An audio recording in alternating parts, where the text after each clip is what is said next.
I'm standing just in front of Natur Reservoir. You can see the dam wall behind me. This is one of 3 reservoirs that was constructed during the 1960s as part of the Rheidol hydroelectric power scheme, which provides electricity for the area. The river itself rises on the northern flank of Plynlimmon, which lies a couple of miles to the north of us here, and it flows southwards and then westwards and finally enters the sea in Cardigan Bay in Aberystwyth. There are numerous old metal mines in the Rheidol catchment. Most of these were active during the 19th century. There are perhaps 20, 25 quite large mines. Some of them are sites of special scientific interest for their rare minerals. Some of them have been quite a problem in as much as they contribute quite significant amounts of heavy metal pollution into the Rheidol catchment. We've come out of the mountains and we're now standing on the floodplain of the Rheidol at Capelbanga near Aberystwyth, so we're just a few miles away from where the river finally enters Cardigan Bay. And as you can see behind me, the floodplain is composed of vast quantities of sand and gravel which are eroded by the river and deposited as bars. In places on the floor of the floodplain, these sands and gravels have been worked for aggregates, although at the moment there is only one small operation functioning in the area. The sands and gravels just downstream from here are up to around about 30 metres thick, and they provide a source of water from an aquifer which lies beneath the floodplain, and that aquifer supplies Aberystwyth with much of its water. Another interesting feature of the sands and gravels here exposed are that they are home to numerous rare invertebrates, and some parts of the floodplain have been designated as sites of special scientific interest for these rare animals.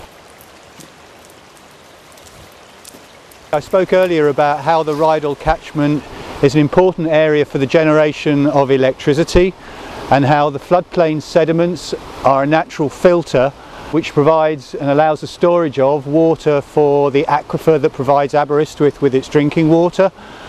But as you can see behind me, we do have some major problems. And the major problem we've got here at Rheidol mine, near Rheidol, just below Devil's Bridge, is a major problem with heavy metal pollution.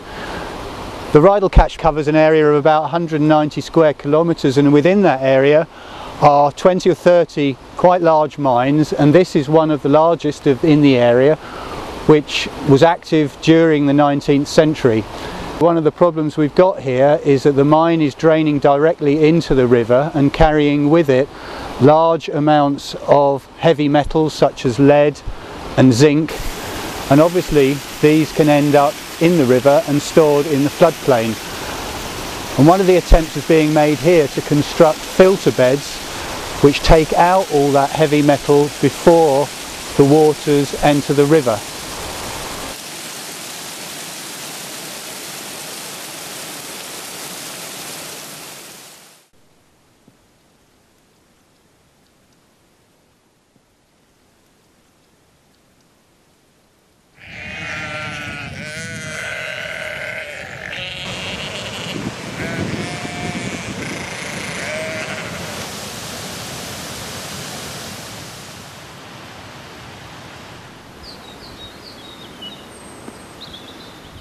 Welcome to Rheidol Riding Centre.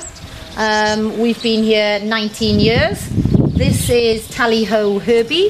He's one of our lovely school horses, which we use for clients to learn to ride on and go out on treks through the beautiful Rheidol Valley. We have all sorts of people come to the riding centre, from tourists, where we take people out for treks through the valley and up over the open mountains, and a lot of local support where we are ongoing teaching children and adults to ride. Some people are coming for fun, some people are coming to actually learn to ride and possibly compete, and many people to keep fit.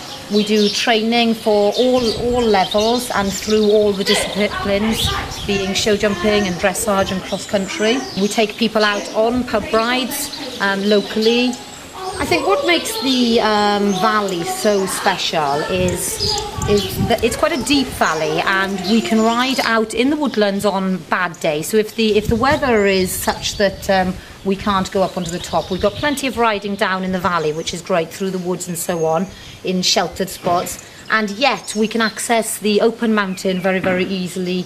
We can get over to Natur from here within an hour and 15 minutes, you know, on a horse, and be over to Natur and so on. And we go up to Devil's Bridge, and I think also the Devil's Bridge train, which runs right through the valley, it also plays a big part in our business for tourism.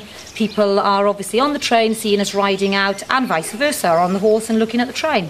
We have a few problems with the valley flooding. We can actually be out riding and up the valley and have crossed the river early morning, and then on coming back a few hours later find that we actually can't cross the river because it has, you know, rapidly risen.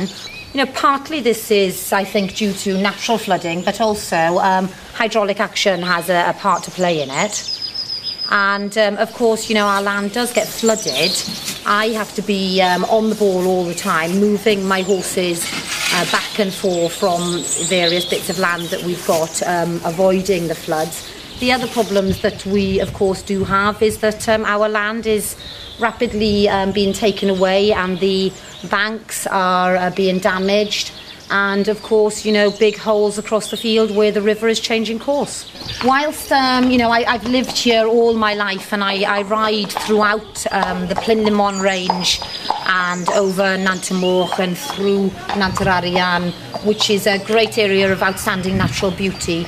I am very, very concerned about the windmills that they're proposing to put up there.